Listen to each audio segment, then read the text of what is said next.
Hello everyone. Before we start, make sure to like and subscribe to the channel and leave a comment below to let us know where you're watching from and what time you're watching this. That way, YouTube will keep showing you stories just like this one.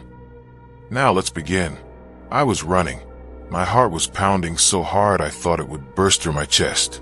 Behind me from the embalming room, I could hear it, the wet, dragging sound of something moving across the tile floor. Something that shouldn't be moving at all, because 20 minutes ago, that body was dead. Completely, unmistakably dead. I had prepared it myself, and then it sat up, but I'm getting ahead of myself. Let me start from the beginning, because what happened that night changed everything I thought I knew about death. My name is Daniel Chen, and I've been a mortician for 6 years. I know what you're thinking. That's a creepy job, right? Honestly, before that night, I never found it scary. Sad sometimes, sure. But scary? Never. See, dead bodies don't frighten me. They're just empty vessels. The person is gone. What's left behind can't hurt you. That's what I always told myself. That's what I believed. I worked, I should say, at Riverside Memorial Funeral Home in a small town in Oregon called Willow Creek. Population, barely 8,000. The kind of place where everyone knows everyone, and nothing exciting ever happens. The funeral home itself was built in 1952, a large Victorian-style building on the edge of town, surrounded by old oak trees that cast long shadows across the property even during the day. At night, those shadows seemed to move on their own. The building had that permanent smell, a mixture of flowers, formaldehyde, and something else I could never quite identify. Something old. October 17th, 2023. That's the date burned into my memory.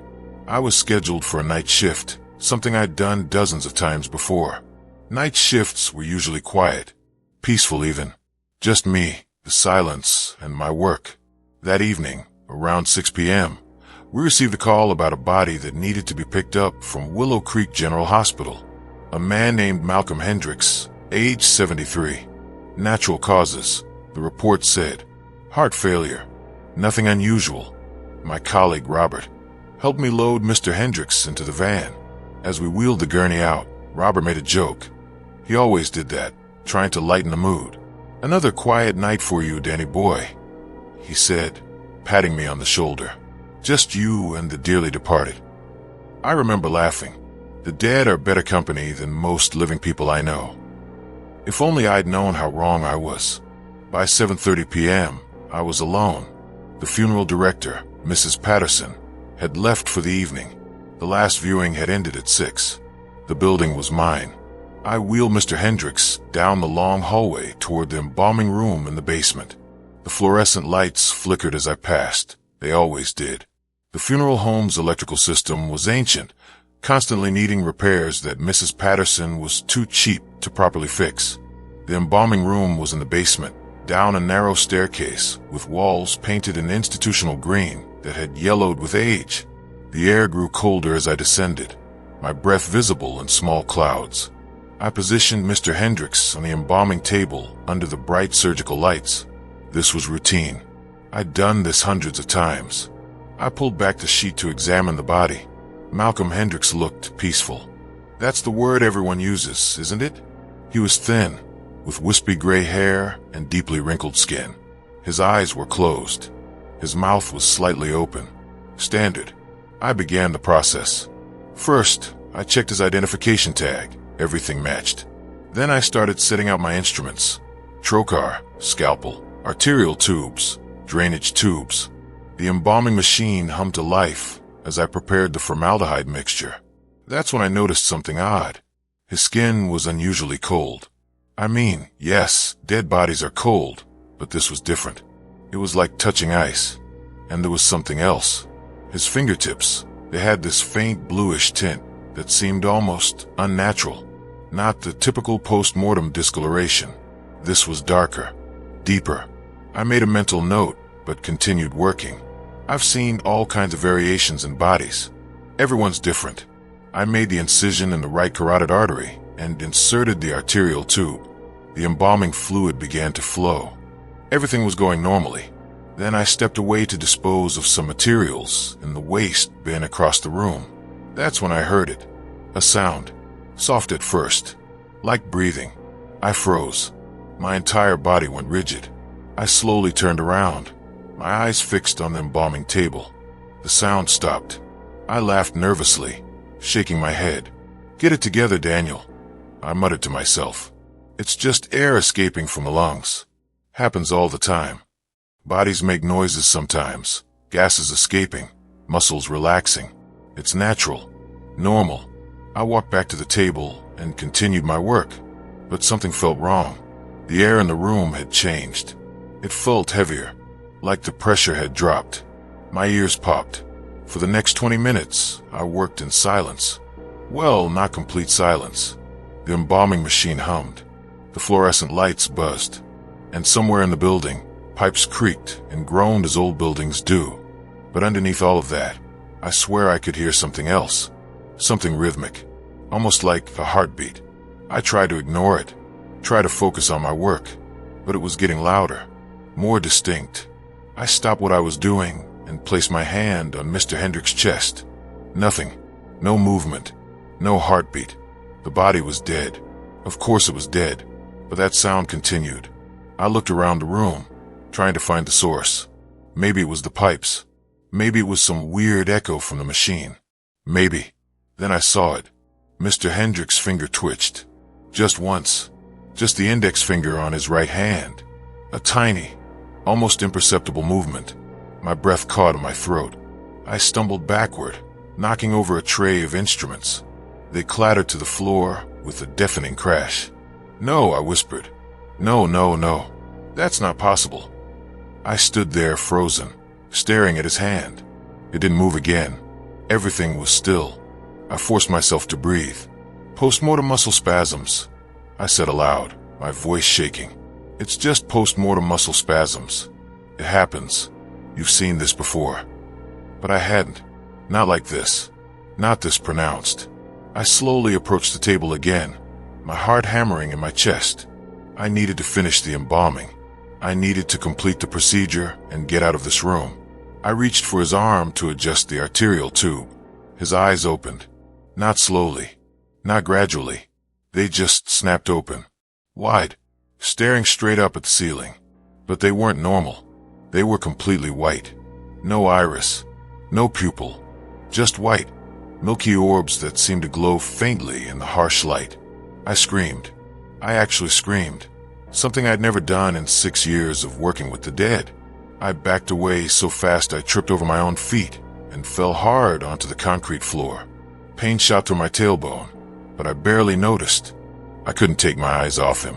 Mr. Hendricks lay there, perfectly still, eyes wide open, staring at nothing. "This isn't happening," I whispered. "This isn't real." But it was. It was very, very real. I scrambled to my feet, my entire body shaking. I had to call someone. I had to. His head turned. Slowly, deliberately. His head rotated to face me. Those white, empty eyes locked onto mine. And then his mouth opened. "Help me."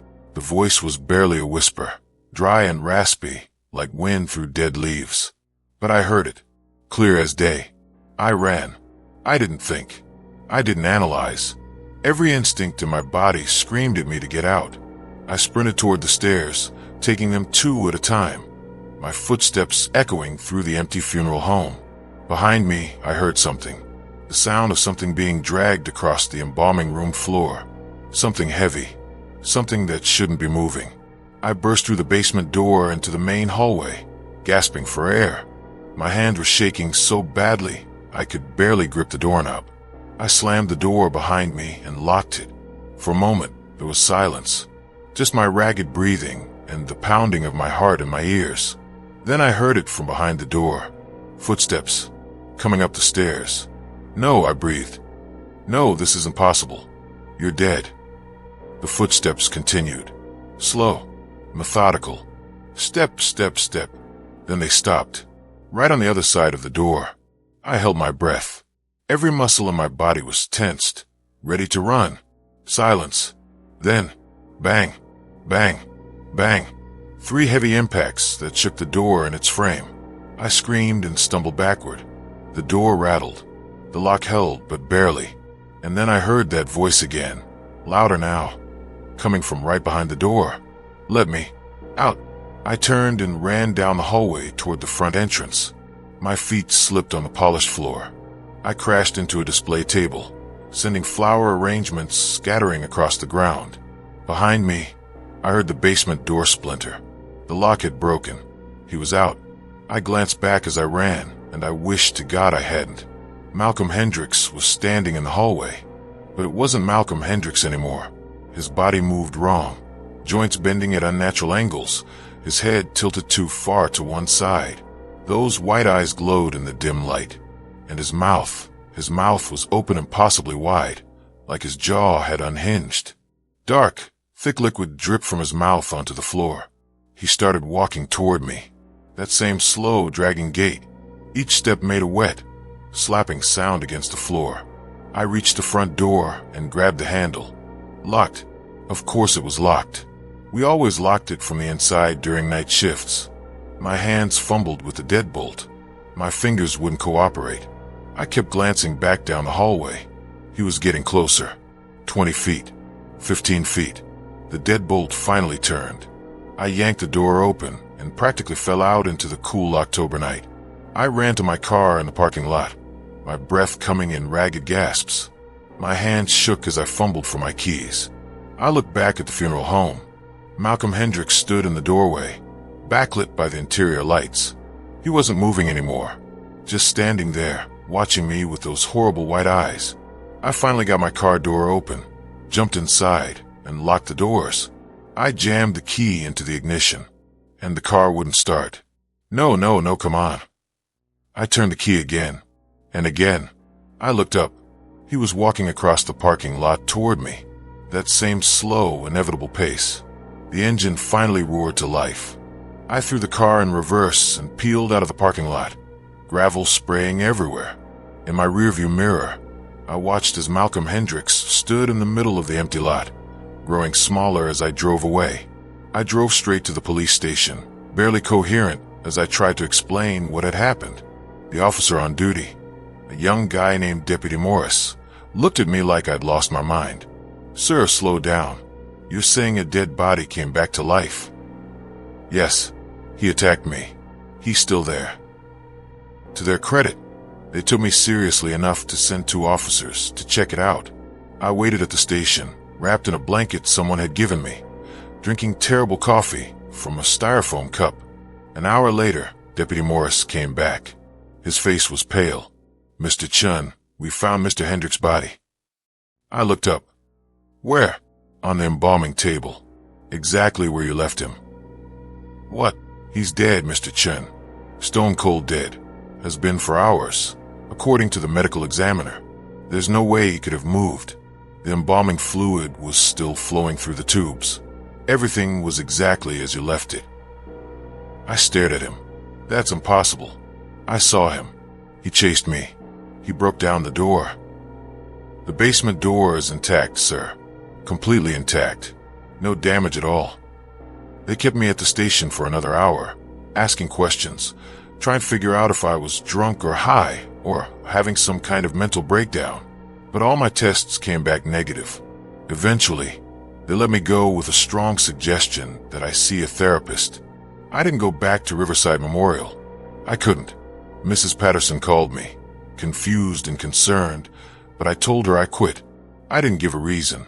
For weeks, I tried to convince myself it had been a hallucination. Stress, exhaustion, something in the air of the funeral home, maybe a gas leak causing hallucinations. But I knew what I'd seen, what I'd experienced. It was real. 3 months later, I was at home when I received a package in the mail. No return address, just a small brown box with my name on it. Inside was a newspaper clipping. It was an article from the Willow Creek Gazette, dated October 1st, 2023, 2 weeks before my night shift.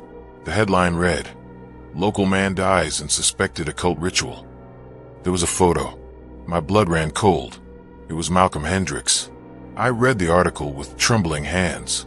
According to the report, Malcolm Hendricks had been found dead in his home, surrounded by candles, strange symbols drawn on the walls in his own blood, and occult books open to pages about resurrection and life after death.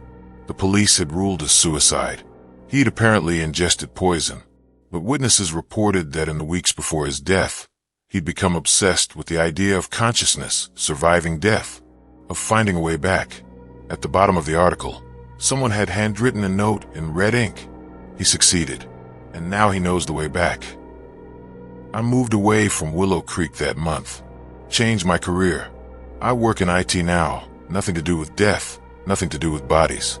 But sometimes, late at night, when I'm alone, I can still hear it. That wet, dragging sound, those slow, methodical footsteps. And I wonder, if he found his way back once, could he do it again? If you made it to the end, thank you for watching. Hit that like button. Subscribe if you haven't already. Stay safe out there. If you ever work alone at night, remember, the dead don't always stay silent.